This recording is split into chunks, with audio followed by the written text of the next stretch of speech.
Hey guys, and welcome back to this channel. In this video I'll be showing you guys how you can remove text from videos or stickers I guess on CapCut PC.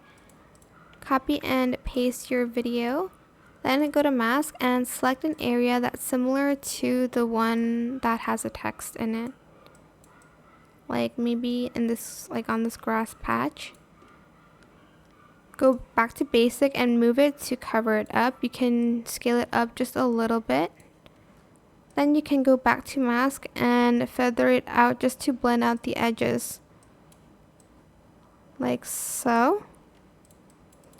And yeah, that is it for this video. You can also, I think, use the remove tool, but I don't know if you can do it for videos here. I don't think you can. You can only do it for photos, so that's like the only method that works. I hope it was helpful for you guys. Don't forget to like, comment, share. Also subscribe to this channel if you haven't done that already. If you have any more questions about this video, just leave it in the comment section down below. I'll try my best to answer them all for you guys. And if you found this video helpful, please click the thanks button as well. That is it for this video. Thank you so much for watching. Bye.